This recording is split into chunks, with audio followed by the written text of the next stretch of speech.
Hello, everyone. I'm Jean-Claude BeyondMystic, and welcome to this wacky woo on Thursday night with JSNIP4. You can find his work at JSNIP4 too. Here on YouTube, please do remember to like, share, and subscribe. His new backup channel.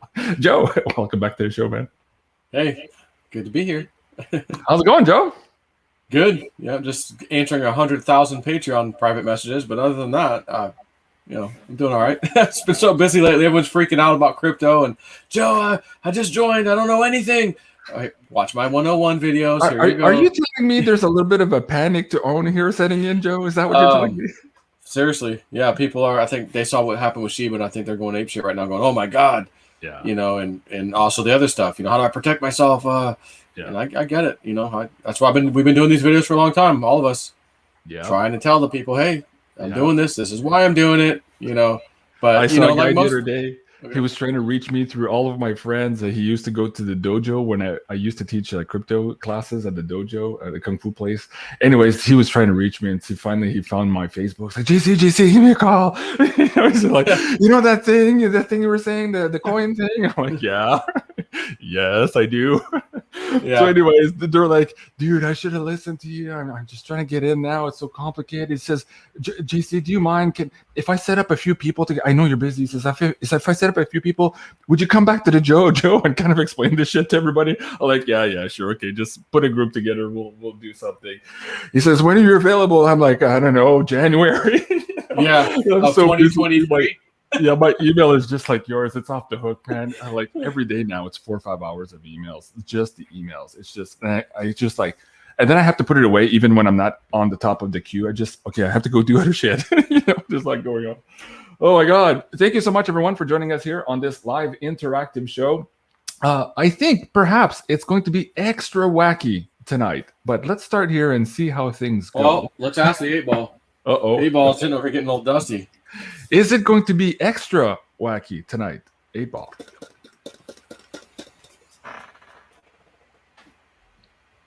Most likely. Okay. I can't tilt it. It's too hard to tilt it. But what did you have last time? Definitely so. What did you have last time? Yeah, I think it was like absolutely or something. Absolutely yes. Yeah. Well, still, it's not a no. So there you go, folks. Most likely. Yeah. Most likely. And then, again, listen, the 8-ball could be sarcastic sometimes. Yeah. I think tonight it might be sarcastically saying, of course. Yeah. Oh my God. We're so giggly and we just barely got started, guys. Okay, thank you, Tom, for smashing the likes. And yes, please, guys, smash that like. And also, remember to subscribe here. Joe's still looking for a lot of his community, of course. YouTube had its ugly way with him here about a month ago and lost 100,000 people here. We're just trying to find those guys. So if you're watching the show now, please, come on, hit that like button, hit that subscribe button. Keep us going here. And I saw Joe just the other day. Yeah, I was going to say we're live on mine because I remember. Yeah, we're simulcasting. Wait, that should be... It should be. Hold on. Maybe I did that before. Oh, yeah, there you go. We're live. Yeah. Okay. Yep. All right. So there you go, folks. And if you're watching on Joe's channel, please remember, this is my show. Yes. And if you tell him, if you tell him to get lost and put Woodoo on, it's his effing show, dude. It's like, go away, JC. I'm like, what do you mean? It's my show. It's my show. Get out of there. Get out of my house. Dude, it's my house. I live here. All right, guys. As you can tell, we're having fun already. Joe, as we sit in for this evening here, I heard you have this crazy dream that you shared on the Patreon channel with your folks here. Do you want to share that with the audience here? Yeah, I'll tell it publicly tonight. All right. Let me bring up your Patreon also for people to find you. Yeah, I feel like I should tell the story. Okay. The floor is yours, my friend. All right, just mute your thing if you don't mind. Just for juice. So the day I got soloed on my little trike aircraft, it's like an achievement, right? You get soloed, you're legal to fly by yourself, but you're legal. It's an achievement. So it's like, all right, great, pat on the back. And now I've got 90 days to get certified, get my sport pilot license, whatever for that thing, or I can get another 90-day extension and then do the test and all that stuff. So it was an extension, or not extension, but like a little bump up. I went up a level, and I'm like, cool. I haven't had anything in my life since I don't even know how long ago since I did something achievement. Like, oh, I got an achievement. I went up the ladder. One rung up the ladder, and so I get home. And I think I was like, yeah, I'm going to listen to certain music tonight. That's like shamanic drumming or one of the Indian musics I listen to at night, which gives me these dreams. Although I get dreams even without the music, but it seems like it puts me on the right path for a good dream. So I'm listening to something, and I don't know if I asked anything or just like, spirit show me whatever, which I do a lot, and then they'll give me a dream if they have something to show me. So I have this really, really vivid, like real, one of those, and I know when a dream's important in my life. Like even when they're telling me something like, oh, here's a future event, there's gonna be a shooting, or oh, the flooded subway station, oh, and then it happens. I get those, but then there's other ones where I go, this one is serious. Pay attention, and this was one of those. So I'm sitting, I walk into this Indian village, and I have the feeling this is Taos, New Mexico. I just know it somehow in the dream. And I've been to Taos, by the way. Me, Dave, we went. That's one of the places me and Dave went with our, my wife and this girl Etheria that he was with. So I've seen the place. I know what it looks like, but it didn't look like it in my dream. But you know how that goes sometimes. So I'm there. I know I'm in Taos. I'm in the Pueblo, the Indian village, if you will. And there's not hardly anyone there at all. There's this. I walk up to this one adobe structure, and the whole front face of it is just open. There's no doors, and they don't really close off. It's just open. And I see this very young, like teenager girl, Indian girl, and obviously, I'm just gonna be clear. These are all Indians I'm talking about. So she's sitting down there with a newborn baby in her lap, head facing this way, looking up at like that. And she's just sitting there. The baby's very quiet. The baby's awake, looking around. And I'm like, this baby can't be more than like 3 weeks old, super new baby. And I'm like, gosh, she's young, man. You're a teenage girl. But I'm thinking, well, it's Indians, man. You never know how the culture is. It's probably normal and maybe a lot. But I wasn't there to judge. I just thought, man, she's young, And I tell her, I say, listen, I'm in the process of becoming a shaman. My teacher, Richard, he's a shaman. He's teaching me, and I'm on a path. And on this path, I have to do certain things. And I've got to witness an Indian ceremony, your ceremony with your people. I don't have to participate. I just need to be there and listen and watch, and I'll get something out of this that will let me continue higher on my path. It's very important for me. And I'm just wondering, could you ask the chief or like the tribal council, the elders, if I may have permission to do this? It's really important for me, and I'd like to see if maybe you can ask them for me, because nobody's here. And she was like, okay, but I can tell it's like, well, she got her baby now, so later on she'll ask is how I felt. So as soon as I say that to her, the baby really looks up at me. The baby was kind of eyeballing me off and on, just 3 week old. They usually don't make eye contact at that age, so the baby like looks up at me, smiling, and starts singing this song, this like chant. And it was like, I did it on my phone. I recorded it immediately. So, but I just going off my memory, it was like, ay, ay, ay, ay, ay, ay, ay. Ay, ay, ay, ay, ay, ay, ay. So it was like, it went down like a little octave or whatever. And that was it. And it blew me away. The sound that came out of her mouth, this baby noise, was very childlike sounding in and of itself, but not that young childlike, but still childlike sounding. But absolutely, you couldn't be more perfectly on key. The tone of it, everything of it. There was, what she did was give me what I needed, what I was asking for. I didn't know it right then at that moment. And this baby does this. I immediately I shut my eyes to just feel it. I'm like, oh, like it's just to like enjoy it and just feel whatever's happening to me right now. So I closed my eyes as she started, because I looked down like, what the? And then I'm like, I got to close my eyes. And I'm listening to that tone, and it's hitting me, and the sounds affecting my whole body.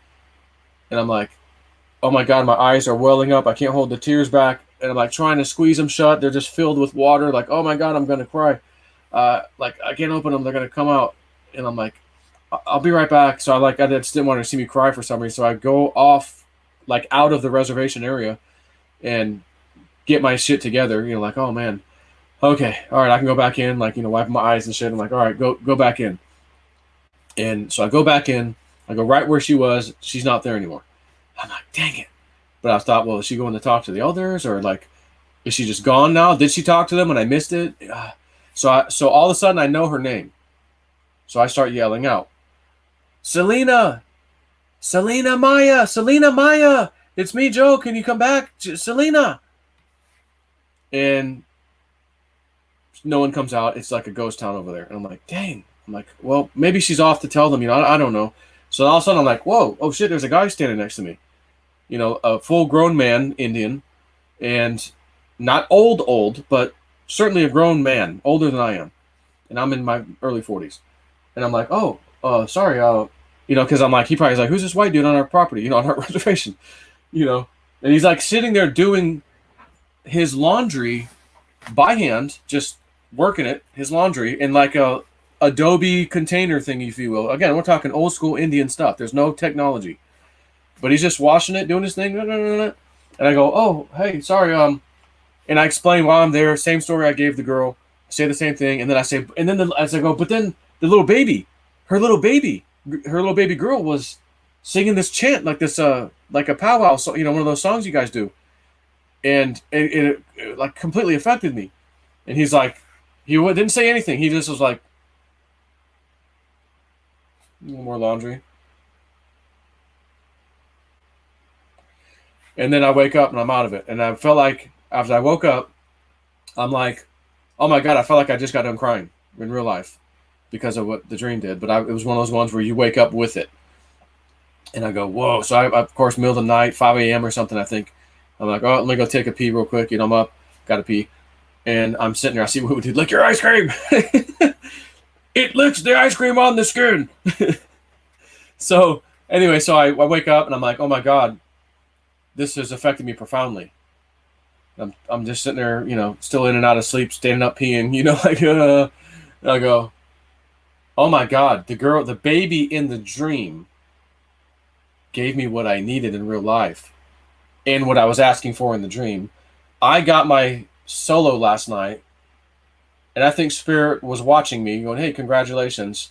I think he's ready for the next level. So they give me the dream, and I don't actually have to go to the Indian ceremony in real life. I got it in the freaking dream, and this baby did it. So the other thing about this baby, I don't remember if I knew this in the dream or once I woke up. I can't remember, but I recorded the whole thing right away, so I'd have to go back and listen to see what part of it was. So I realized, like, I'm an old soul. There's all these old souls around me. There's a lot of old souls on Patreon. We've done work in the past. Julian's telling all these people she does readings on, like, his soul, JSNIP soul tribe. You guys are all the same soul tribe. It's y'all soul tribe. You're together, and you guys are coming back. That's why you guys are around this guy, JSNIP. Like, he's kind of the beacon of light that's attracting everybody right now, but you guys are all in the same soul tribe, and you guys got work to do in the future. That's why you're all together, blah, blah, blah. But you, like, a lot of you guys are old souls. So when I saw that I knew that baby. I heard it in my mind clearly. She's not an old soul. She's an ancient soul being birthed right now for the work that's coming. Like my son, who's 21 months old, he's got work to do here. And I just had a reading last night with Julianne. She told me a little bit more about him. Very interesting. He needs to learn mathematics. She says he needs mathematics and he's going to need advanced mathematics. So at this young age, for 2 to 4 years old, give him the stuff, the toys, the stuff, learning mathematics especially. And then it will get advanced for him. And she goes, we can't tell you now why, but in the future you will understand why, and you will thank us. And I'm thinking, he's gonna make the effing floaty device. He's Uncle Cliff. I don't know how long you had to live, but well, you know what? It's wherever funny. He's at. I asked Janine the other night on the show. Cliff was in the chat. He says, "How long?" Did he ask about that, or did he ask about his hair? What did she say? No, he asked about his hair first. And she says, "Oh, I'm sorry, you're gonna have to die to reincarnate to get hair again." He says, "Dang it!" But then I asked Janine. I said, "Well, how long is it gonna take before he gets his hands on a floating RV?" And she picked up, "Oh, actually, 6 years." So he's like, "I'll take it." So that's not too far away. That's interesting. Yeah, he'll be around. Yeah, so that was just really affected me, so like profoundly for a dream. Yeah. Like, it was just incredible. Like I just, it's one of those ones I can't forget. You know, and I just knew this baby was an ancient soul, not old, ancient. So then, like, I asked Fred, the Indian, you know Fred, and I'm like, Fred, does the name Selena Maya mean anything to you? A young teenage girl with a newborn baby? And He goes, no, not that name, no. I said, okay, no big deal. So that was like 3 weeks ago when I first had the dream.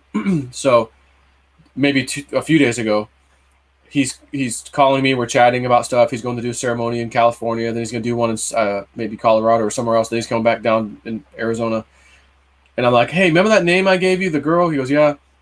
I said, you know, I had this dream. I explained the dream. I explained the whole thing. The baby singing to me. He goes, I sing the song like I remembered it, just like I did. He goes, I know that song.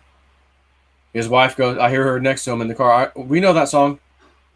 I go, those 2 lines, you know, that's enough for you to know? He goes, yep, we know that song. I go, oh, shit. Wow. I've never heard it in my life. I just was repeating what I heard in my dream. Right. So he goes, Joe, right now my whole body's shaking as you tell me this. Right now. My whole body's shaking. He goes, okay, it's time. He goes, when I get back from the ceremony, I'm going to see my uncle. He's going to build your teepee.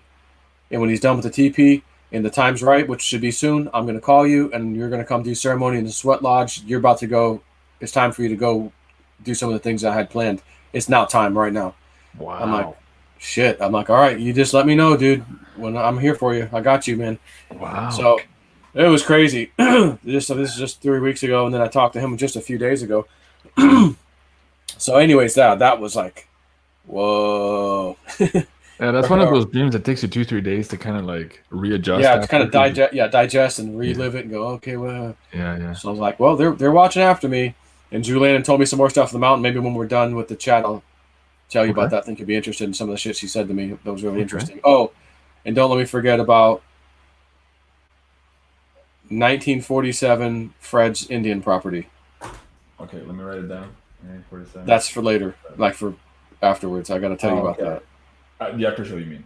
Yeah. 47. 47? 1947 Fred's A lot Indian of things property. happened in 1947, Joe. Hold yes, on. correct. And you know exactly where that's going. So it has to do with that. 16 is saying, hey, I miss you on YouTube, JSNIP. Well, yeah. It's because he lost his channel.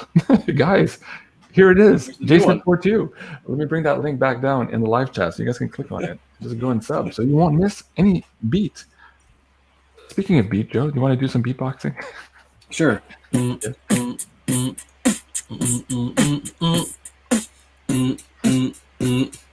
Sheba keeps going up. Although it's down now. Like I said, y'all better lick your ice cream. Yeah. It hit that 8,000 something. Now it's down to 6. It's almost where, in fact, it already touched where I already sold that you know. So I'm like, I'm still going to wait because I just wanted the helicopter money. Got a little extra out of that deal. And I go, I'll just wait and see if this thing falls down lower and I'll play the game again. I think I will. Hey, before we get into, I have a slide up here for this weird flash grass, fat finger. I don't know what the hell happened here today. We'll talk about that in a second here. But a few people were asking for an update on Woo Woo Dude. How's he doing? Okay, yeah. So Woo Woo Dude. Yeah, this now to back up. Hey, wait, is this the right Woo Woo Dude here in the chat? Is that him? I don't know what his logo looks like. Yeah, it's a different logo. I didn't think it was him. Yeah, I don't know. I don't know about the logo. I was about to give him a wrench that I figured, maybe it's... Yeah, if that's you, he's put on the screen, Woo Woo Dude, send me a text. Yeah, that's me. Let me know. Okay. If that's you commenting. All right. But he had a heart attack years ago before I met him. He just told me the story. He was dead for like 2 hours. Spirit came, all this stuff happened. He gave that big story on my original channel before it was destroyed. He's given that speech out a few times. Yeah. Kind of a long story. But no, you got to go back. Well, the problem was he had a secondary artery that was clogged about 80-something% during that same time. But it was such an emergency. The guy's freaking dead for 2 hours. Get the main problem. Get him back to life.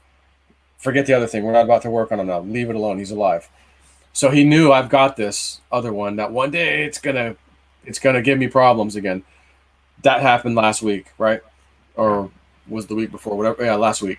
And it had a problem. So they rushed him to the hospital again. And we told that story the other day. So they cleared it. They put a stent in. He's good to go. And I'd asked him, dude, of the Woo, I said, are you good? Like everything's clear now? He goes, yeah, that was like the ticking time bomb. We knew about it, but they didn't want to ever mess with it because the first heart attack, they're like, no, just leave it alone. He goes, so now that that's clear, I should be good, like for the rest, of my life. And I'm like, oh, well, good. That's good to know. That didn't just come out of nowhere. You knew about it. He goes, yeah, it was like 80-something% clogged. We've known this. And I go, oh, wow, good. Okay, so And he came because he goes, actually, I'm a little more psychic now. I was out again for a while on the helicopter ride. He goes, and my phone somehow dialed my daughter, and I was out. But he's like, I'm a little more psychic. He's like, I can just tell. I go, well, that's kind of cool. You know, you're alive and you're more psychic. That's always good. So anyways, he's doing really good. He was ready. When I did my reading with Julianne last night, she goes, oh, and by the way, Rich was like, oh, I wonder if I could do a live stream from the hospital. I want to do it for Joe. You know, we've been putting off the live stream. We had to cancel. And she's like, no, they told you to rest. Stop. And I'm like, no, dude. And then he's like, the next day, he's like, oh, I think I could do it the next day. I'm like, no. How about we do it Saturday night? Saturday's good. Let's just do it Saturday. And he's like, all right. And then Saturday was fine. So, you know, he's a champ. He's a trooper. All right. Did he text you back? Is it the same one? Did you text? Let me see. Yeah. Oh, that's Julianne. That's Rich in the chat. Yeah. So Julianne says that's him. That's him. Okay, it's him. All right. So they might be talking or something. Yeah. Yeah, because there's a lot of weird imposters on my channel all of a sudden. Oh, I know. I don't know who's I'm JC. Anymore. Please, if you need any help, go to my WhatsApp.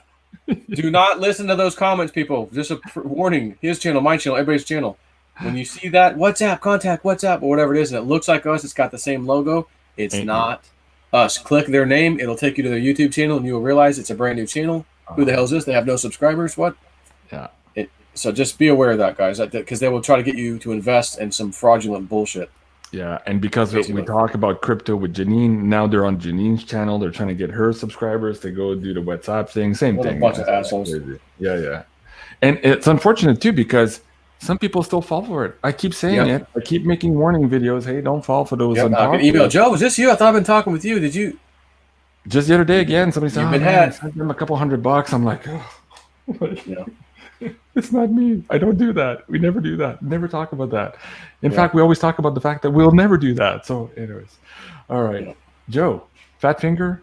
Is this something to do with Evergrande, a spook in the market? Never a fat finger. But at the same, but again, look at the ETF, the Bitcoin ETF that they're trying to. It's 58 to 61K. That's, I mean, is that really a? No, somebody told me today, hey, it's taking a nosedive. And it looks big, but where's the nosedive? What are you guys talking about? You know, look at the one prior to that where it had the little hiccup in the middle. Yeah. And then it continued. It was even worse than that one. Yeah, it's like, that's not. I know Zero Hedge is talking about, but it's like, that's not even worth my time. I would even posted that, like, no, fat finger. That's just crypto moving like it always does. They were saying, though, it was like minutes after Facebook was announcing their, what's it called? The Lira or the metaverse bullshit? Yeah, metaverse. Meta. Something like that, yeah. And then somebody else was saying, oh, maybe they're trying to get out from underneath some bad positions here for this Bitcoin ETF thing. I think the expiry date is that's just not enough. That's a tiny percentage-wise. It's nothing. It's like percentage-wise. Yeah, I know. So, anyways, somebody told me today, hey, it's taking a nosedive. When I look at my phone, I'm like, I can't see anything. What are you guys talking about? It's so small. Yeah. When it drops 30%, call me. Like, yeah. Well, that's like, Zero Hedge. Oh, silver is spiking to the moon. Okay, it went up 2%. I mean, yeah. Oh, okay, it went from $24 to $26. All right. Oh, back down to 23. Shit. Right, exactly. Hey, you started the show by saying you're inundated with emails. I am too. Joe, explain to the audience here what we have in store for them, what we've come up together here to try to alleviate some of those crazy emails and to give some empowerment right into one small package here for the audience. Yeah, so we're going to do a little package of, because I'm like, I got most of the stuff on my Patreon, but it's like not necessarily in one piece, like one post, but that's like, okay, that thing's here, this one's over here, here's my how-to videos over here, and we're like, let's put a little report, or in this case, a video, where me and him are going to chat and go over, like, what's my percentage of stuff in my portfolio of crypto? What are the crypto that I'm sitting on as far as the ones I care about? Now, I'm sitting on shit coins like everybody else too, and I'm not even going to mention those because I don't want people getting into them. Yeah. But my main portfolio, what does that look like in percentage-wise? Not necessarily how much I have. Obviously, I'm not going to go get that detail. But what is the percentage? We're going to go over stuff like that. And then we're going to have some of those how-to videos that are already on my Patreon. So my Patreon people, you really may not need any of this information. But for all these new people that are constantly hitting JC up a lot and emailing, and they don't want to join the Patreon, but they just want one little thing, like, I'm like, yeah, maybe we should just put something together for them. We can put on JC's website, and he can sell it as a little package or something, that kind of thing. So we were thinking about doing that. And I think, what do we say, tomorrow? Yeah, sometime maybe tomorrow evening you and I we'll have a get few together. finishing touches to put on it, but it will be at the latest live on November 1st. So it's up now on pre-order. And like Joe is saying here, it's like a all-encompassing, but really we're trying to target the panic to own people who are just coming online now. Right Some now, of them just woke up because of Shiba coin. Some of them are just seeing a Bitcoin at 60 grand, like the people at the Jojo saying, oh my God, I should have bought at 500 when JC was talking about it. So there's all those panic to own people now. And we're trying to figure out, okay, well, how best can we get them from A to Z in under 2 hours? So this is what Joe and I are attempting to do in a very multimedia package. So it's not just a PDF here, go read it and, it's complicated. No, we're going to show you, explain to you step by step here how we got to here. So basically, we'll talk about the panic to own, explain what that means, where that came from. We'll talk about the temporal markers from the WebBot data, and we'll plot that in time to today to kind of show you here where you find yourself. Because yes, there's panic to own, but there's still some time here if you're educated and you know what to do. So this is the attempt that Joe and I are putting together. So we're going to basically create a wallet also for the newbie. We'll also give way to people who are more risk adverse. So we'll have some different percentages there for people who maybe don't want to risk too much, but still want to, put their feet in the market here to get started. So we'll explain that. We'll explain why we chose the coins, which one we like, which one we don't like, and why. So again, we'll try to give you a lot of the whys, not just the here, just do this, do that, the why, so that you understand and you get a comfort level. All that in like a 2-hour show.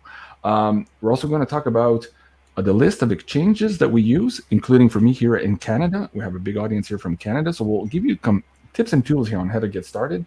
We'll talk about these wallets, which ones we like, which ones we don't like, give you the links to all that, how to get set up.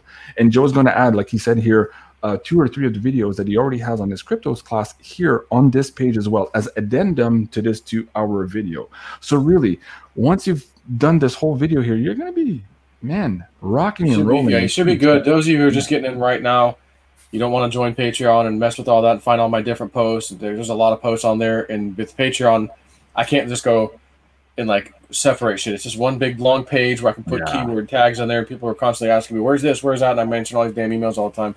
But most of my content is there anyway. So if you're if you're Patreon, chances are you don't need this information, to be fair. But there's a lot of people that do. And JC has people constantly asking me all the time. And I go, dude, put on your website. Yours is already set up for this. So we'll just set it up over there. Now there was a little asterisk that we need to remove that was shown, just FYI, about the elite package. Hey, that's wrong. No, hold on. Yeah, I did change that. Yeah, that's wrong. Yeah, so this is the videos instead. Yeah, let me go and refix that. I had that right. Or you can just say it, although you may need to do it live for your back end. But yeah, we were talking like, well, if anyone needs hands-on help to an extent, I have that elite $40 a month thing in my Patreon where people. But I'm like, I'm not going to go remote into someone's computer, walk them through something. I'm like, I've got it all in my 101 videos, like.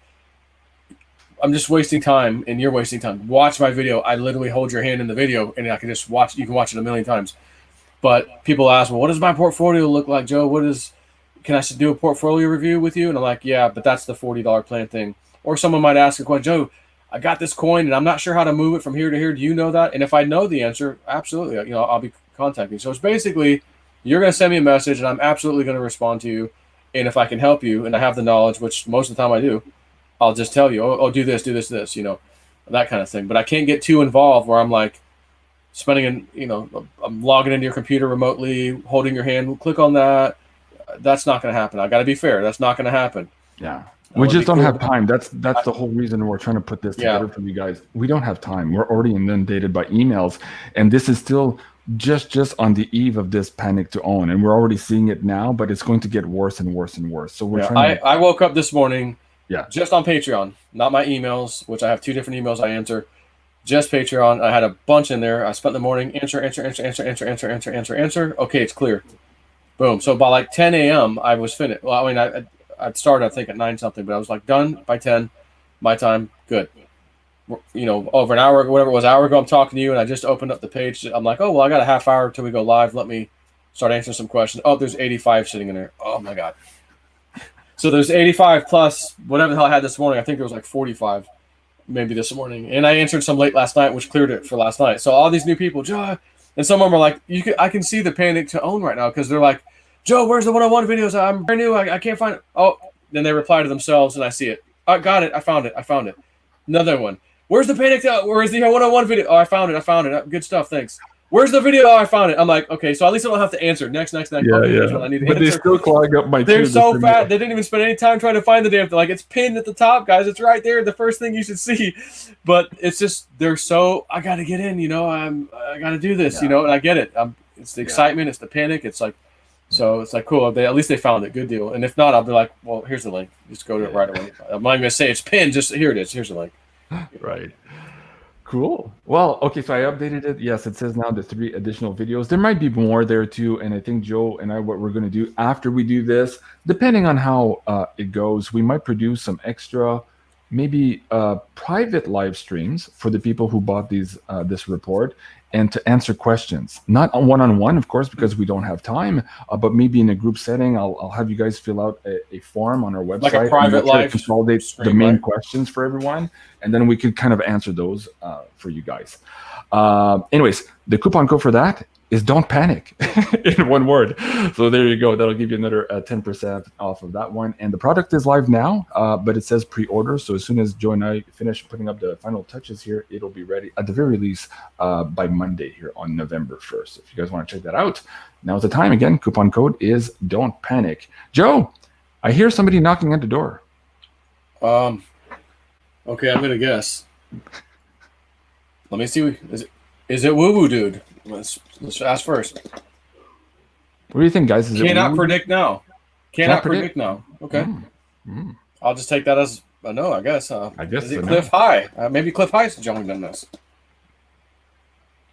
Yes, it just says yes. I swear to God. Those things I gave you was actually real. It said yes. No, absolute yes. Mr. Cliff High, how are you tonight? I'm tired. I'm old and tired. Oh man, thank you so much for being on. We love you. And Sure. people were just excited here about this conversation, and we told them it was going to be extra wacky here tonight. So thank you so much, Cliff, for giving us some of your absolutely amazing and valuable time. And folks, before you ask me again during the live show, where can I find Cliff?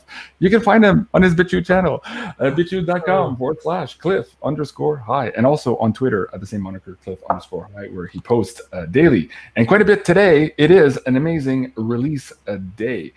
Yeah. Cliff, before we start on that, I wanted you to maybe take 5 minutes here, or 3 or 5 minutes, to explain to the audience this initiation woo, what we're about to endure and go through as a human species, just to kind of set the table here for why we're having this conversation. We're already in it, though. See, it's not about. I mean, it started for sure. The release language ramped up in the last 2 weeks or more, right? Mm-hmm. So this is an emotional journey that's going to take us up, crashes, take us up, crashes. It's like any other kind of a plot for a movie. There's going to be the nail-biting periods, and all of that kind of stuff. It is an initiation in order that we might change our thinking. And that's what all initiations are about, is breaking through thinking. So now look at Mark Twain. It's easier to fool people than convince people that they've been fooled, right? And so that is so true, because once you've accepted a position, you tend to reinforce it. You have your own sort of normalcy bias towards whatever positions you take, and you reinforce them over time. It is an absolute terrible thing to try and bust that out of people's heads, right? And so that's why the initiation. That's why we're going to go through this near-death experience. And there's something else. All initiations involve near death. And if you go and I know that other bald guys will confirm this, but if you go and you take psychedelic drugs, the first part of the onrush of that drug is shattering your body, destroying your ego, and you know that you're never going to survive, but it's too late to do anything about it, right? Yes. You're on the roller coaster. You're not getting off until it's done. Right. You paid your money. You got to take that damn ride. And I was like, I thought you said it lasts 5 hours max. I'm going for 12 hours straight, dude. When does this end? Both times. Yeah. That ayahuasca is weird that way, though, Guy, because it's before it became popular, it was called telepathine, because of the type of group mind you can form when you get a bunch of people that are under this. And if you have the drummers and you have the guy wafting the smoke, and then you have the fellow that's the directing of it, it is very much almost an entertainment experience that way, because they guide you along. And so I can really see how it would be very long necessarily, but also here's something else. It's entirely, okay, so the ayahuasca is basically two plants. There's a bunch of others in there, right? One of them produces harmine chemicals that distort your stomach's function in order that the DMT may pass through the stomach acids undamaged. Well, so there's a lot of things you can do to really affect that. You can be hungry, and it'll have a huge effect, which means you get a lot of DMT through, or you could have a lot of food in you, and so on and so on. So the set and setting really matter on this. I would question, if someone tells you it's going to take 5 hours and you're still into it 12 hours later, they obviously haven't guided that many expeditions, right? Yeah. Well, what's funny about that is Joe was self-guided, so he took his own notes. Well, hey, there you go then. Well, I tell you, JC's like higher self was there. I sensed him watching over me, and he didn't even plan on doing it. And like as far as guiding or like watching me, but he subconsciously somehow knew go be there. And then my other friend that was formerly from Australia, he said, "I'm going to be there for you. Like I'll do it remotely." And I literally ran into him 3 times, and all 3 times during the experience, I'm like, "You can go. I'm good. Like I'm having a good trip. I'm okay." He's like, "Okay, but no."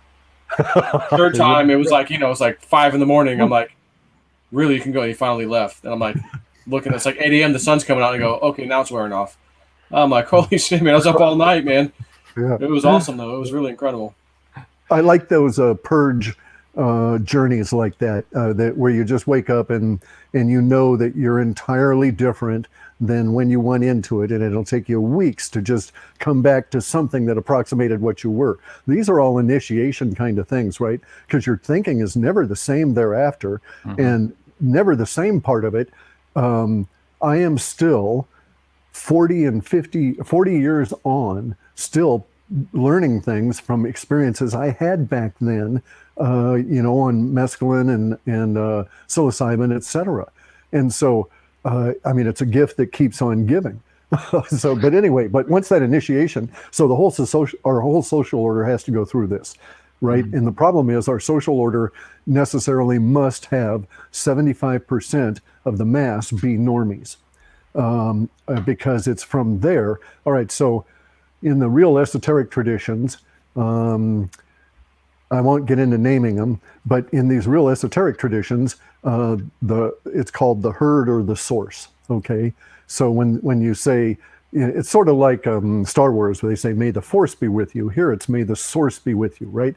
Because the source is humanity, and the idea is that 75% of humanity will, more or less, will always be normies, and there'll be. I kind of like the word NPC better, non-player character in a video game. Exactly. They are there to earn their karmic merit badges, right? And they are not yet aware of their purpose or their destiny. They're aware of their purpose, which is to be a frat boy, or a cheerleader, or work as a secretary or whatever, right? But they don't really have a larger vision of themselves as separate from the milieu that they find themselves in. 75% of the people are like that. And so they go along. 75% are conformists. This is why we are at where we are at, is because someone has hijacked the herd, hijacked the source, the mass of humanity. And so all of the aware people, there's always about 25% of the people that are the aware people. These are the thought leaders, right? These are the guys that get into crypto early because they are prompted by universe, not necessarily by their friends and this sort of thing, right? And so they don't follow the curve, they lead it. And it's And these are the guys that have already been through the initiation.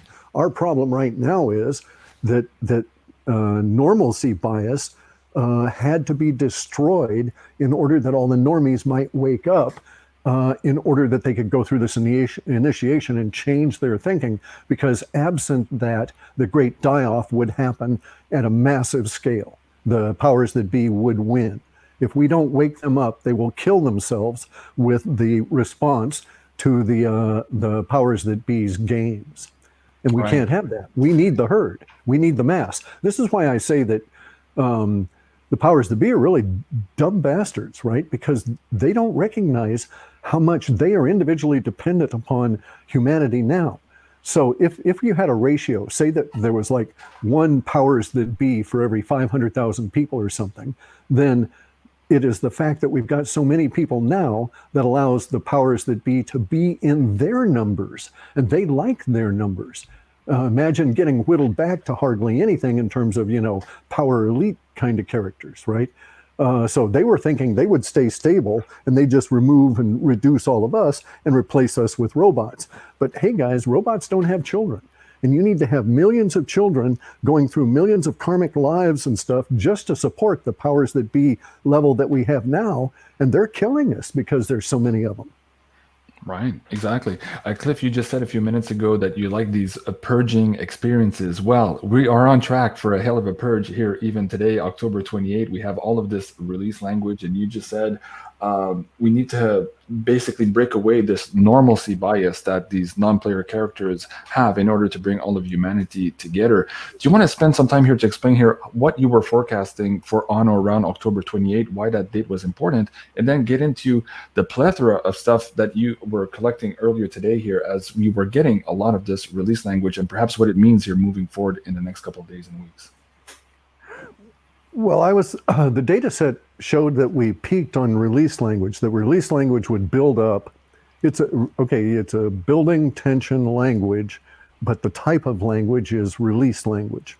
And so it was, and we've seen it all throughout today. If you go and look at a lot of headlines, you'll see release language everywhere. But it was going to peak up on the 28th. And I thought it would be a single event, but at the moment it appears to be a plethora of events.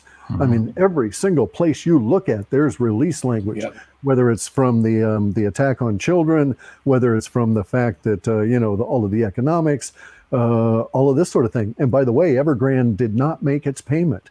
That was bogus. And yet, so now more release language is coming out about that. And the Australian bond market yesterday released all over the floor and somebody had to get a big mop. I mean, that was just horrid for them. So basically the Australian 2-year bond market collapsed yesterday. And then by the way, we have release language with Meta.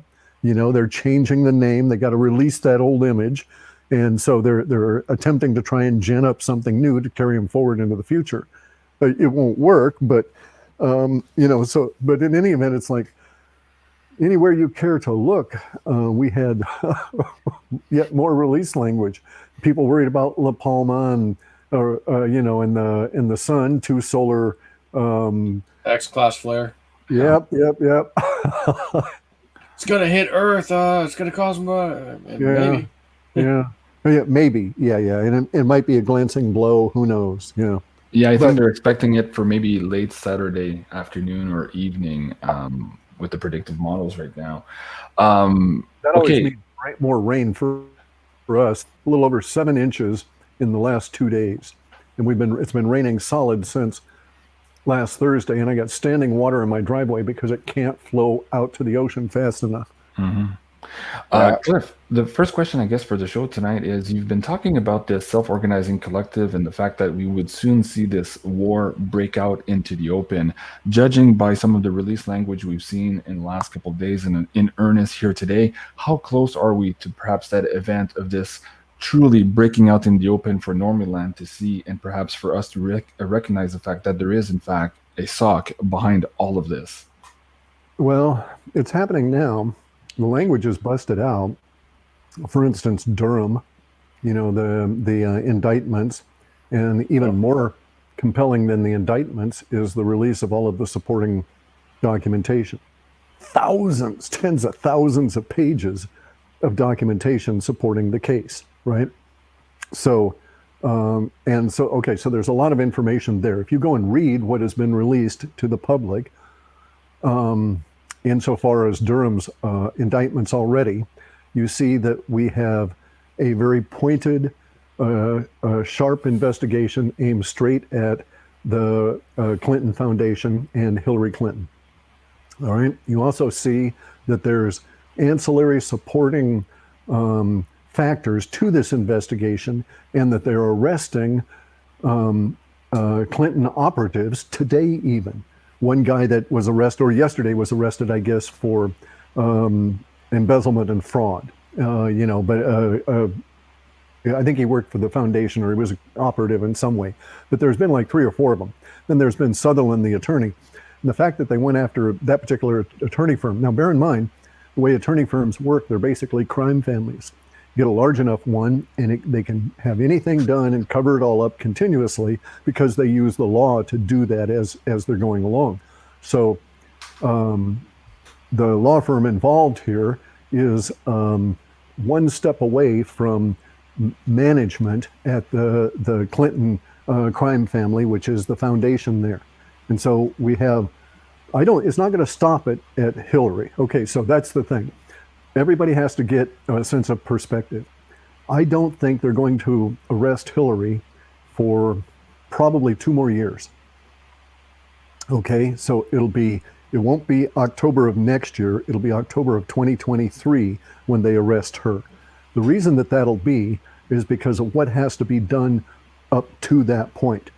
So when they take down Al Capone or Bugsy Malone in the 1930s, that was, a multi-year operation investigating it to the point where you can present evidence to a grand jury, and then now that was just to get the entree into the actual process, and you'd go after the peripheral ones and you get them to sing, right? We'll cut you a deal, right? So we're still in that process. So we're getting the little fish now are being rounded up, and they're being given a chance to basically save their lives by ratting out those people that are up above them. There is by my estimation, we're looking at homegrown, all right, so Native Americans, not indigenous population, but I mean American citizens, at least 2 million that are involved in this, okay, that will have to be rounded up and dealt with. How do you know that number, roughly? Just curious. Is this the Webbot data or some? No. This is so it's like energy analysis, Joe. So if you have a light bulb and you see it glow at a particular level, and you've got a photometer, then you can estimate how many batteries it takes to power that thing, right? And so I'm looking at money flowing through our social order in order to provide support and actual currency to the evil that's around us here, to the corrupt ones. In order for that to happen, there has to be at least 2 million. There might be more, because you know the nature of gangs, right? You know that they're very pyramidal in structure, and that they run out. You can estimate how far out, if you know how deep, or can estimate how deep it is, you can estimate how broad those baser levels are. So for instance, it might be, 80,000 people in Holland, right, that are part of this corrupt thing, and another 100,000 plus in France. There's going to be key areas where they're going to concentrate. So there's going to be in England, and there's going to be a ton of them here. But overall, there might be, in all of Western society, 30 million people that are going to have to be contained and addressed as we go forward. In order for that to happen, as many of the normies, as much as the NPCs, have to be transferred out of the NPC state into active player state. We have to bust that programming. Thus, the initiation is going to be harsh indeed. It's going to be hellacious. Especially for them. And thus, well, no, they already know they've lost is the problem. No, I mean the NPCs. Oh, yeah, the NPCs. Oh my God, it's going to be hard for them, but for guys like us, we're going to be more popcorn. Well, it's kind of agony because it's going so slow, because we know it's happening, right? We can see it. Yeah. Yeah. And still, though, I was talking to Cliff on Saturday, and we were looking at some of these things. I'm like, man, even for us who kind of like know this stuff, it's hard to swallow. So could you imagine the NPCs now, that huge effing red pill they have to take in such a small amount of time? It's going to be crazy on them. And also, okay, so now here's the other part of it. Many of them are ill. Many of them have received or have volunteered for that response to the pandemic, right? And so that's going to compound things. There's just more language out today about mental problems from people with COVID. Well, they're lumping in there most recently everybody that's shown up and tested positive, and so and you test positive if you've volunteered for the response because they put the spike in you, right? And so now the statistics are really screwy. But like Singapore has had 85% of their supposed disease deaths since the response was allowed, and they are the most response-oriented country on the planet. So I actually, in the beginning, I don't know, Joe probably will remember this because he and I talked about it at one point, but we talked about the Singaporean bodybuilders, and they got into vitamins and chaga and stuff we talked about this like way back in like January or something of last year, right? And they were healthy and so on. So I contacted some of those guys at that time. I know them, and they're estimating, the government estimates that 80+% has indeed had an affirmative response to, has volunteered to have a response to the situation. And so they altered themselves with it. And so the bodybuilders are among the group that just no way they're going to take this stuff.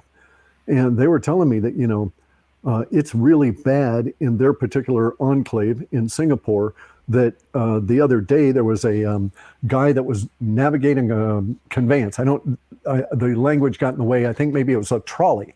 Okay, some kind of a bus, open air kind of a bus thing. Anyway, and he just his mind went, and he didn't know what he was doing, and he bumped a bunch of people in the road, and some of the passengers had to come and get him and stomp on the brake he was insensate. And when they grabbed him, of course, he became instantly furious. That's something else we're seeing is this sudden response to anger and crankiness. So it's going to be really rough on all of these people as we go through this very extremely stressful period of a near-death experience for the Western civilization. And I think we'll come very, very close. And there were 1177 BCE was the collapse of the Bronze Age. And we're going to have to go close to a collapse in order to break the NPC crowd and make them into active players to get this stuff corrected. Once that happens, it will be remarkably fast. So 2023 to 2026 is I think going to be just really a kick-ass period of time, right? That'll be the beginning of our soaring 20s. It always takes 3 years in every decade to set the tone for the next 10 years. Yeah. Joe, when we started the show, I had a couple of questions for Cliff. I think this is a good segue for your one on the mandate narrative. Do you want to ask that one now? I forgot what I sent you.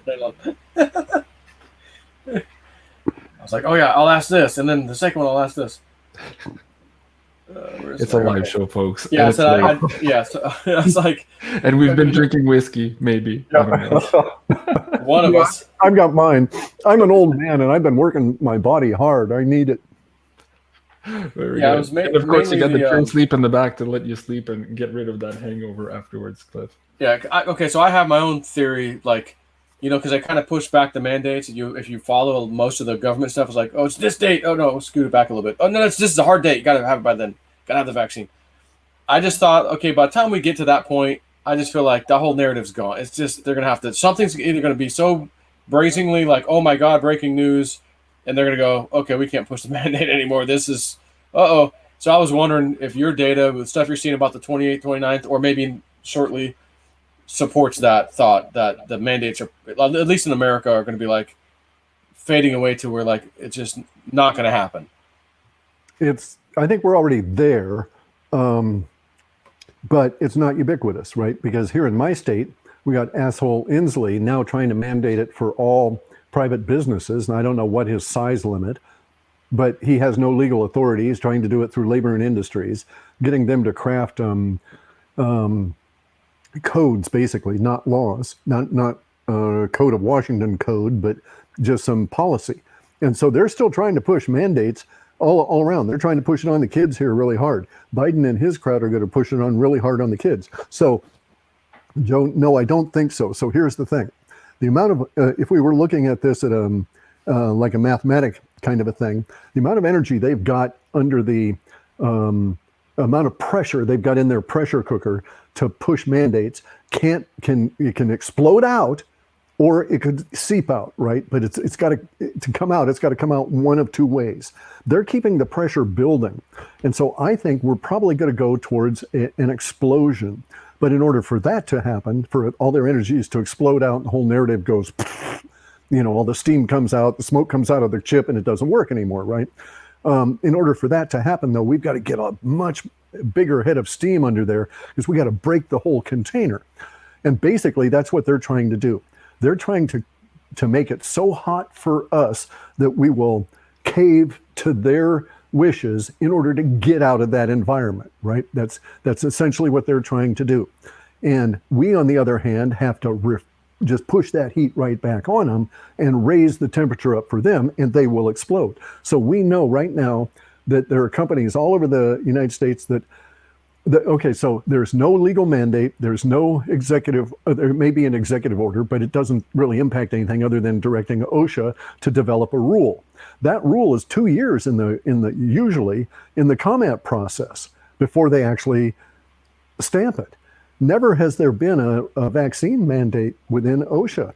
In fact, it's explicitly denied that they should ever go that way. And so so they would have to go 2 years. So there's no actual laws, nothing to force this, but the corps are going with it because we're in fascism.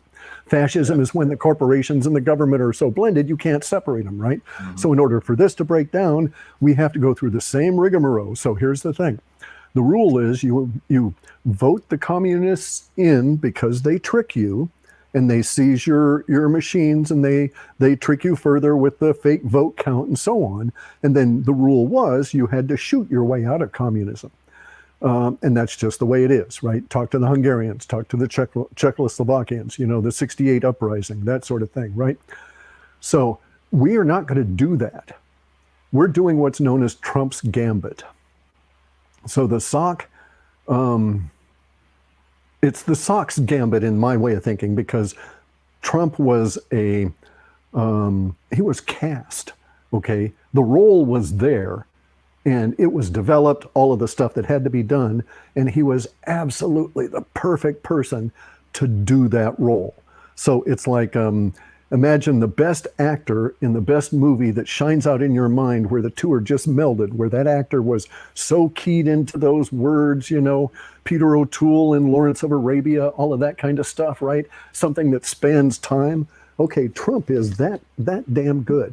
And they could have had somebody else do that role. There probably maybe another half dozen people could have done it, but I don't think anybody could have ever done it that well.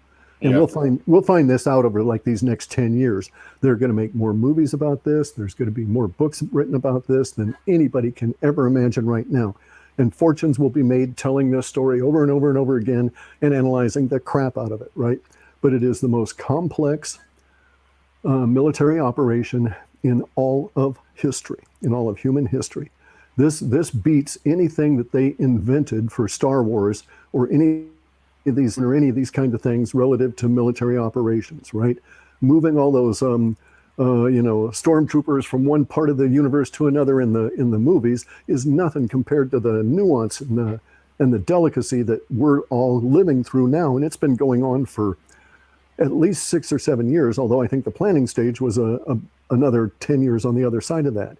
But and it's going to take a number of years to get through. This is just incredible, though, guys. The release language was showing up and is peaking today. And when release language peaks, you bust out of it, and then you trail off to like a sustained level of anxiety and churn and so on until you get another wave of building tension language. When's that one on your chart? I was just gonna say, our problem is You don't have one. No. No? It isn't that so much as we're getting to the point where it's not going to be possible for us to separate, you know. So, you know, they're gonna ramp us up to a near-death experience, which means that everybody is going to have that incredible visceral response to what's going on in the outside world. You know how you'll see some of these people like Karens. You know, they have the mental breakdown and that kind of stuff.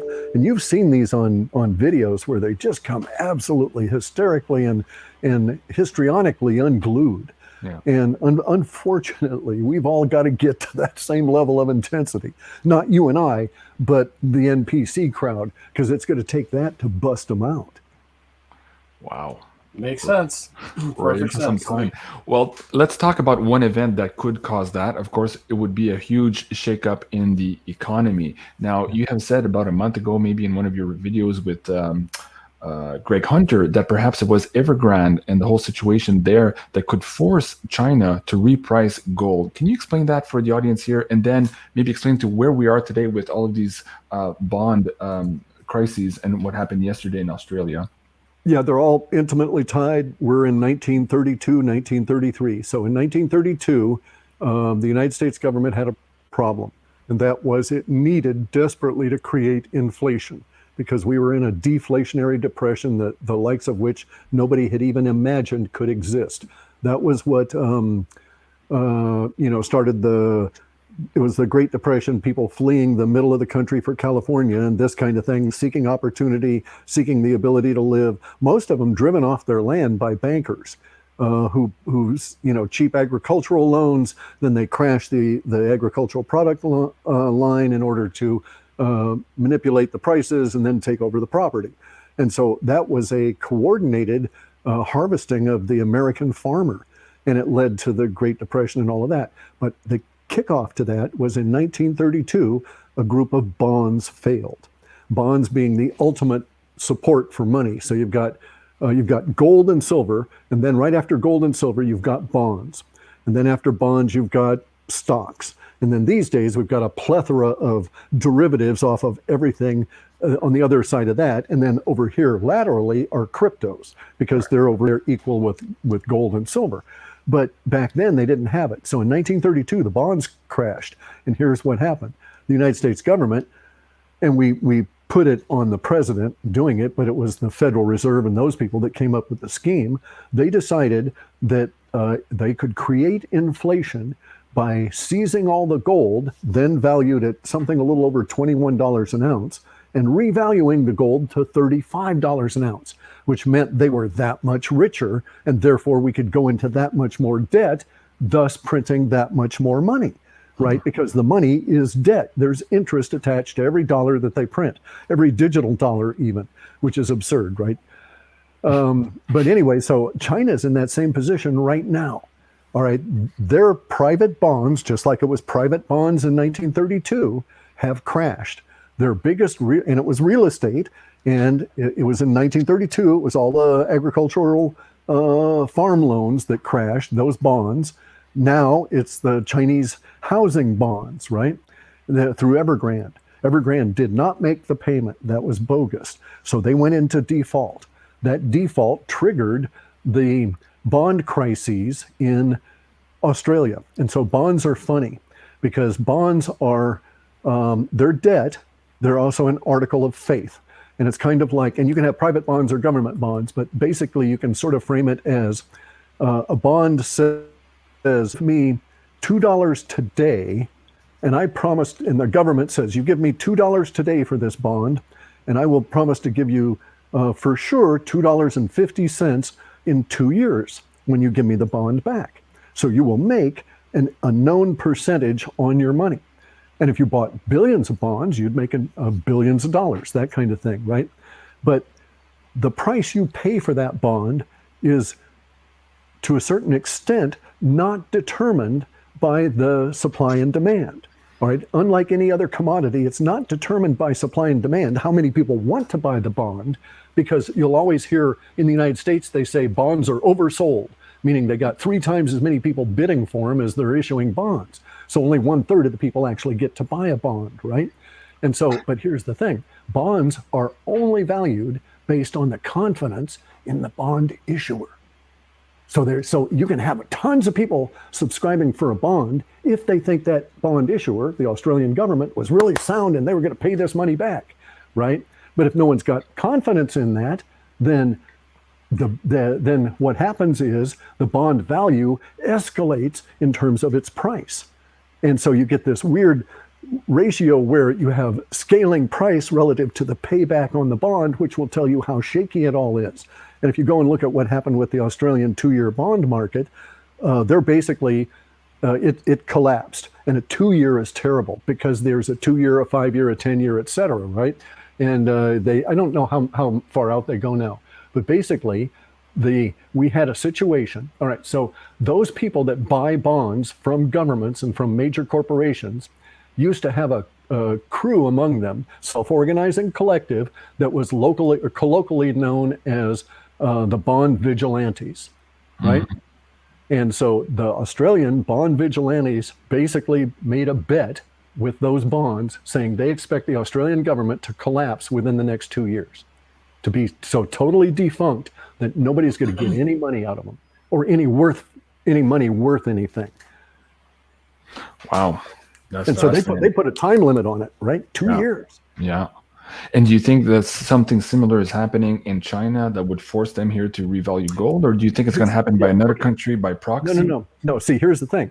The reason the Australian bond market crashed is, guess who is the largest investor in Australian real estate through the Australian government's real estate investment cooperatives, whatever the hell they call them, this special vehicle for Chinese people to put money into Australian real estate. And guess Evergrande? Correct. And then guess who are the top 2 beyond them? The top 2 that Evergrande owns in China. So Evergrande basically is the top 3 purchasers of real estate in Australia. And so so here's the thing. So this is saying, well, okay, so the bond guys are saying to themselves, no, I don't think I'm going to buy any Australian bonds now because that government isn't going to last, right? It's maybe the Chinese are going to attack. And if it's a war, Evergrande isn't going to do well with their investment in Australian real estate, nor will Australian real estate do well with Evergrande owning so much of it. If there isn't a war, then XYZ will still happen, and Evergrande is still basically, kicking Australia all around with the bonds. So basically what I'm saying is that in 1932, Roosevelt revalued gold here in the United States in order to save the United States and to destroy the deflationary depression that had already begun propagating throughout the Western world. Now, China is in that same key position relative to the global bond market. There is, in economic theory, only one way out of this. You must pay the debt one way or another in order to return confidence. One way to pay the debt is to make gold so valuable that it only takes a little bit of what you've got to pay off that debt. Mm-hmm. That's fascinating. Even in mainstream on Zero Hedge a couple of days ago, analysts were saying, oh, $3,000 gold is very soon, not in a couple of years, but perhaps even months. They're forecasting here what you're talking about. That's fascinating. Okay. I'd say 10,000. I don't think that the Chinese will bother doing it at less than a 5-fold increase. Wow. And what does that mean for silver? Is that what kicks us off on the track to the $600 silver for Christmas from your web? Also bear in mind what that does for the cryptos, okay? Because you're talking super hyperinflation at that level, and it's also going to cause all of the cryptos to rebound themselves in terms of their ratios, because people won't be able to screw around anymore because the amount of money involved will be serious, even as the purchasing power is fluctuating and so on. It's going to be extremely chaotic, guys. Mm-hmm. And this new economy that's taking place underneath, or that perhaps the SOC is organizing in some way, do you think they're waiting for this to happen as a trigger to then come in with the solution? How do you think that's going to play out? No. See, this is what everybody keeps. Okay, so the SOC is not going to provide us an economic solution. All right, they're not going to provide us a system. They're not going to bring in a financial system or any of that. They're basically waiting for the pound sterling to crash, and the global rebalancing of the various different kinds of economies as the British Empire went away, right? So we're seeing the death of the powers that be using the Western, or using the United States and the petrodollar as their empire. So we are seeing the death of an empire. When an empire dies, the people are not just going to accept whatever someone offers in any kind of a system, right? We'll be lucky if Visa and MasterCard and that kind of stuff hangs on and doesn't have to be rebuilt. I mean, there's no reason for it to collapse, right? Except that the money won't be worth anything, and the company won't be worth anything, and you won't be able to pay your employees. But the infrastructure will still be there, the computers and all of this kind of stuff. So it's going to be just weird as hell. But we may be thrown back to. So here's the thing. There's a Swedish guy. He's actually, okay, so there's a Swedish guy, and he's a really deep thinker in economics. And he says that, or his conclusion is that the path we are on now is very easily recovered from, but not very easily diverted from. So we cannot divert ourselves from the necessity of this major crash to clear out all of the debt on the planet. All right. So you hear the religious people talking about Jubilee, right? This is not going to be debt forgiveness in a banking system that holds up. This will be a crash of both. There'll be a crash of a banking system and thus the elimination of the debt, but you won't have the banking system thereafter. So, but one must go in order that the other go, because unless you get rid of the banking system, they're just going to reconstitute the debt, as they're trying to do now with the digital central bank currency thing. It's just an attempt to get a new debt currency involved, right? And so we see where it's headed. The social credit system that's tied to the carbon, and oops, okay, you've used up all of your goodie points, and you've got too many demerits, so we're going to collect your carbon from you. Kapow! Right? And that's what they're heading for, and they're doing it now in China. So right now in China, there's this new thing, and it's mobile testing centers. People in suits that can't be identified, that don't have to show you any kind of identification at all, that can test you on the street, and at their... It's like drive-by testing, right? I saw that. Correct, exactly. And they say that you are... necessary to quarantine, and their word is law, and off you go. And so this is where this is where they want to take everyone, right? And so this is why it is necessary that the SOC do things. The SOC is far too busy to screw around with economics, guys. Economics is us building our trade back up, because we've all traded with each other. Once all this stuff comes crashing down, we will rebuild our confidence in each other natively. And we will not be presented with a system. Nessara, Gesara, and the quantum financial system can all go fuck themselves. And they can all go fuck Charlie Ward and Simon Parks. And they can fuck them both twice. Jesus It's Christ. not going to happen. That's what you really mean, Cliff. I wasn't sure I heard that correctly. Okay. Right. Joe, before we get into Secrets Reveal, update on Sci-Fi World coming and asking... No. This. No, hang on a second. Okay. I've been drinking whiskey, and so I want to know something from Joe, okay? This has been bugging me. Okay. All right, so you know that Robinson, right? You went up in the helicopter. Yeah, the helicopter. So you took training in that, correct? About 2 years ago, I got maybe 2 or 3 hours in a R-22, yeah. Okay, and so your instructor could make it hover, right? Yes, absolutely.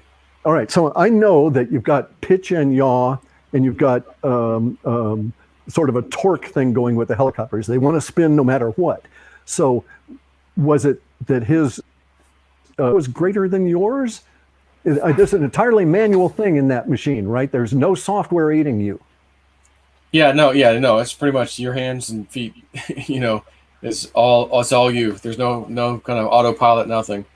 And it's just the design of the helicopter, the Robinsons, I guess. And I don't know the reason. It's just, if you get in one, it's like a certain kind of car. Like, I guess, certain stick shift or something where the clutch barely works or something. Like it's just harder to. Right. I don't know. They're just harder to. You're sitting there and he lets go of the controls and it just wants to go one way and you're like, oh, put it back. and then you did it too far. Now you've countered it too far, and it's just like, you know, you're supposed to do small movements. But I'm like, okay, that's a small movement, but that wasn't enough, and we're already going back. I better hurry up and do a little bit more. But that was too much. Right. And it's like that in all helicopters, but this one that I'm getting is just, I hovered the thing my first try. I mean, and it has no software aiding you, correct? no. But Oh. he mentioned, I'd have to maybe ask him a few questions, because he said something like, oh, well, this is a full, like, I don't know if this was the right word, but he's like, this is a full blown, like, articulating helicopter. The Robinson's not a full one, and here's why. You know, like, it was some kind of weird lingo he told me as to why that's kind of the case with those. And I just have to ask him again. He goes, that's the beauty. This is like a real helicopter you're flying. In his, you know, in the expert helicopter jibber jabber talk, I guess, you know, there's something about a Robinson that's not a real helicopter. Like all the know-it-alls, that's not a real helicopter. Here's why, you know. Right. It looks real. It's not a kid helicopter, but like that's kind of what he said. So I that's all I can tell you for now. Yeah. Now, as far as you know, they're not. Does anybody build a helicopter with software assist for the steering and stuff? Not right now. Only thing that I know of, like all the kits are a little cheap. Like there's a guy up here in is it Trenton? I think Florida's kind of north, up not quite to the Panhandle, and they Mosquito helicopters, and they've got even a turbine version of their little single seat helicopter. But they also have one that qualifies under 103 whatever rules, where you don't have to have a license. You could just fly it. But of course, you better go get your training, even if it's in a shitty R-22. Because if you can have an R-22, you can get into any helicopter and fly it. Like that's kind of the general rule of thumb. But I mean, there's even single seats up there, but I did my research on this particular. It's a Schweizer 300C, and I wanted the C, not the CB or the CBI. And the CBI just means fuel injection. CB is carbureted. The C, on the other hand, is fuel injected too, but the C can handle 900 and I think 50 extra pounds of weight. Wow. So I'm like, okay, JC, I'm thinking, what do you weigh, like 220 or like? I'm like, he's probably around 220. I'm guessing. I don't know. How much is Dave? 150. Dave was 155 last time, I think. 150, yeah. I'm 174, whatever. So I was like, if we're all 200 pounds, 600, that still leaves 300 pounds. And I go, okay, but fuel. So how much does fuel weigh? It can hold 40 pounds. 4 times 7, 280. We'd still make it. You got to make. But I don't have to go full tank. I mean, I don't have to fly for 3 hours. Just put half a tank, and knock like 100 pounds off. 150 pounds off. I'm curious, Cliff. Why do you ask? Do you want a helicopter? No. It wasn't that. I just couldn't, for the life of me, I couldn't understand that people didn't have software assist on this stuff. I mean, we got the drones out there where now there are with like the 8, 9, 10, $12 million helicopters, the big Augustas. Those things, there's like auto pilot, so to speak. He was the guy was telling me he's got one that is, his wife loves. It's like a 6-seater, full on air conditioning inside, and it's just tell me all about it. He's like I'll show it to you one of these days. But he was telling me, he's like, that thing, you just press a button, and then whatever your setting is, you'll just cruise at that altitude. Cruise control. He goes, it won't land itself, but it will actually get you right to where you're going, and then you just kind of take over. But yeah, same thing. You still got to control it. Right. So basically, though, not to put you on the spot, your Theta bag wasn't big enough for one of those. Oh, my Theta bag was way big enough for that. I just refused to touch my bag. Like, I've already sold it to pay off my house, to do all my stuff. That last bit, it ain't touching it. And I was thinking, the currency's going to crash. The price will change. Yeah, and I'm like, well, get it for cheap, it's an asset. It is an asset. Like if I had to sell the damn thing, by the time I'll own it, I'm actually closing on it, like full on pay him off next, I think, Tuesday. Cool. So he called me a little while ago, right when JC and I were talking. That's who called JC, and he says, "Hey, I got some time mid afternoon, noon, 1 o'clock, about 1 o'clock. You want to go for your next lesson?" I'm like, "Is the Pope a pedophile?" Yeah, yeah. What time? Like, what time Joe, don't get our channel fan right on that one. Come on, man. So I'm like, yeah, let's do it. So we're gonna meet up again tomorrow. Cool. Yeah. Well, speaking of technology and hovering planes and all that stuff, Joe, ask a question about this military dude leaking classified information and entering here into sci-fi world. Which military? You're just saying in general? No, you didn't read your notes, man. Come on. No, I didn't. It was your next question. Anyways, Cliff, sci-fi doesn't world update on entering sci-fi world here. You had a prediction of this general or colonel somewhere that would come out from a hole and decide to sell some technology based on the degradation of the dollar. How close are we to that? And what do you see here in terms of that follows on temporal markers? That follows the food riots. Mm. Okay, so the riots that are associated with lack of food in the environment. So we're there now, right? So we've got the language that supports the food riots all throughout Europe, all throughout the US, the shelves being bare and all of that. We just don't have the emotional tension to the point where people are rioting about it. However, we had emotional release language in France today when a bunch of French people stormed one of the supermarkets that was insisting on the green pass. And they went and filled up all their shopping carts and stuff and were doing their shopping and basically raised hell, shouting liberty throughout the whole thing. And then brought all their carts right to the checkout counter, and then everybody left. And so that's the kind of emotional tension we have. But in the United States, we'll be much more demonstrative, right? Because we're going to we have to get to the point where we have people that will. I don't know if they're going to be rioting for food or what, but there's going to be an aspect of the food shortages in the language, and it'll affect Maryland and Delaware. When I can see that, then we've hit a temporal marker. And beyond that is this point where the economy is so bad that we get people coming out of, Area 51 and other dark holes willing to sell what they know just to get up on the new, get some capital under them to try and survive this. Bear in mind, we're at the end of a civilization, right? This is the death of an empire.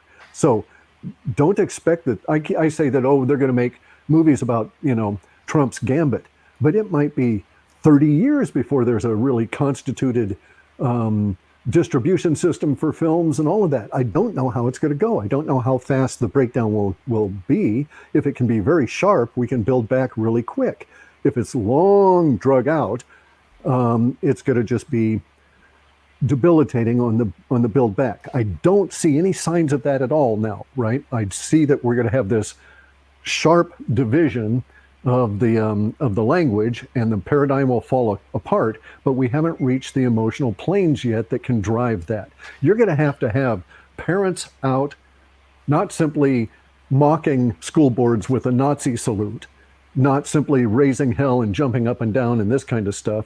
You're going to have to see parents out there overwhelming the security and the sheriffs in these school boards and pouring out into the street to protect their kids before we've got enough energy to even start that process of flipping that over. We're getting there, but at this point, do you want to put a percentage on it? You mentioned the 70% you needed at the beginning of the show. Where do you think we are now?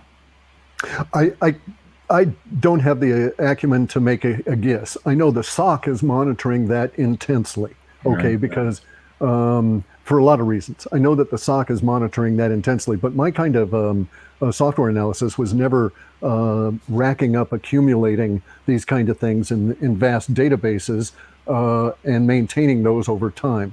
I was always a batch process. So I know we're probably over halfway past so we're over 35%, but how much over? I couldn't hazard a guess, right? But we know that this is the case because of Let's Go Brandon, and and we know that this is the case because we know we're actually getting close. In a way, we can say that linguistically we've got real clues, because the Let's Go Brandon stuff has gotten to the point now where people feel emboldened enough to call the White House and prank them. Okay, so bear in mind what that takes, right? It's not just Joe getting a little goofy, right? Because you're calling the White House for this, and they can call you back with the FBI, right? So you got to be really emboldened to do that kind of stuff. You've got to feel pretty safe that this is so generally accepted. You would be safe in doing so, and or the risk is worth the reward of being a hero should the White House come and stomp on you. It's fascinating times. I'm reading the comments as we go, and this one caught my eye. It says, JC, you need to do another show to translate this in simple terms. I get it. There's a lot in this show. Cliff, before we let you go, why don't we do that? Can you maybe condense this in like a 2-3 minute expose here of what's going on, why it's happening to us, and what needs to happen here for humanity to move forward and get this damn bug off our back? It's happening because people just didn't pay attention, and the bug's minions took over in a very clever plan certain key aspects of the social order and figured they could drive the social order entirely, all of us, with these key aspects. The media, and so on, right? The captured politicians. And they thought that we would do these things, that they would issue these mandates. We all live in a rule of law, so we're applying the law because they don't have any law behind them, and they're all illegal. And so, but unfortunately, they were very, very, very good at PR and very good at mind control. And so we have to suffer now in order that the whole of the herd, the whole of humanity, can see just how they were tricked and how they've been deceived. And this is such a harsh lesson to live. I've been tricked, I've been conned by people, and it's a really tough thing to understand. Fortunately for me, it happened in my youth. I recovered, I understood, and I learned. A lot of these people have never been in a position to have to go through these lessons. Now, all of these young kids, the millennials and the Gen Zs and all of these guys, I think the Gen Zs get it. I think they're probably the most clued in group around. And but all the rest of them, all the way up into the millennials, because the millennials were given a world that was so tightly framed in when they were kids.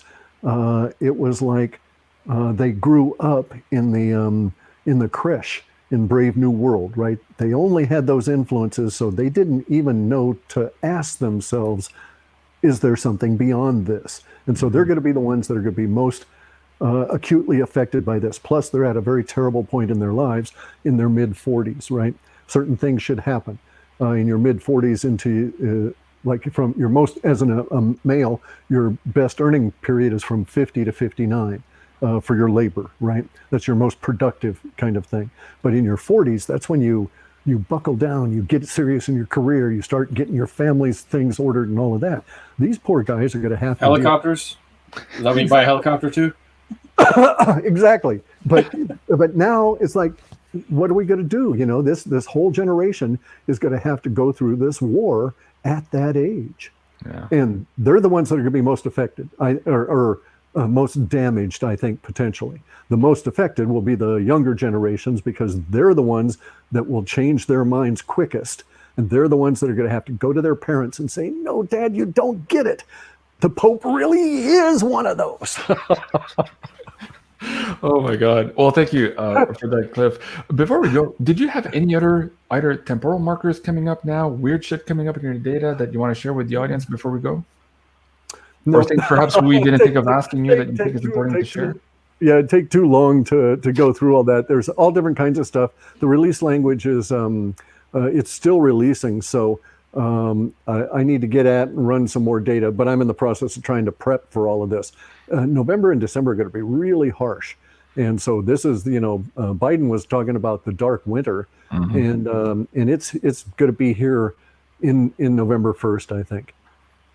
Okay. And before I let you go, let's talk about this Halloween sale here at Pure Bulk. I saw that they have NAC on sale. And of course, your Cliff High Pure Sleep is back in stock. Maybe quickly tell the audience what Pure Sleep is and how it can help them in these weird times we find ourselves in. Pure Sleep was what I invented to recover from cancer and build my body back. And it produces it allows your body, it has the stuff that allows your body to produce the maximum amount of human growth hormone that you can do. Your body only produces human growth hormone at night. It only repairs and builds your body at night. Your body only repairs itself at night. And so all of this is harmonized together. The mix is there to support the activity and to basically, in my way of thinking, you wake up in the morning feeling positive, more positive than when you went to bed, and you feel good about the challenges for the day ahead. And it also aids you in building back muscle and stuff. I was down to 128 when I came up with Pure Sleep, came up with the idea. I was maybe 130 pounds. It was just excruciating to gain back any weight at all. And when I had it perfected in 2019, I started putting the muscle back on. I'm now back up to 170 pounds, and I feel pretty good. Okay, very good. And folks, give it a try. I absolutely love this stuff. And Sarah, the other day, as an experiment, she went off the stuff. On it, she feels good. Like, she takes a lot of supplements, she's a bodybuilder and all that. On the stuff, she felt good, but she missed it for 2-3 days, and then she realized, oh, wow, I really feel it when I get off. I don't sleep as well. That was when that huge demarcation was for her in her mind. How about you, Joe? How do you like Pure Sleep? Like people say, it reminds me of like the old Nestle Quick strawberry stuff that I had when I was a kid. It's really tasty. Yeah. It really tastes like I like it, and it's good stuff, man. Stuff. Yeah, very good. And Joe, Joe, before we go, one last pitch here for our new product that we've put together here for the people who are just waking up now to that panic to own. Explain this to the audience here and the coupon code for them this evening. You want me to say something, or are you going for it? I want you to pitch it. Okay. Yeah, we put something together because I do have a Patreon. I cover a lot of stuff on crypto, my spiritual stuff, some dreams I'm having, just stuff like that on my channel. But I do have how-to videos, but I have stuff that's all over the place. So we're like putting one thing together. This is really targeting those panicking people right now. Panic to get in. I just want one little thing right here. What can I learn? We're going to put it on JC's site. We're going to have a little question and answer session later, like not too long later, where we realize these are the constant questions we keep getting asked from these people. And then we'll do like a private live stream kind of a thing where we go over some of that questions and answers later. But that will also contain my little crypto how-to videos on there to teach you your basic steps, Coinbase to Mandela Exchange or your Exodus wallet or whatever, how to do a trade and, all that good stuff. Or if you just want the basic, I'm staying on Coinbase. Well, that's simple. Watch part of the first video. You're done. It's easy.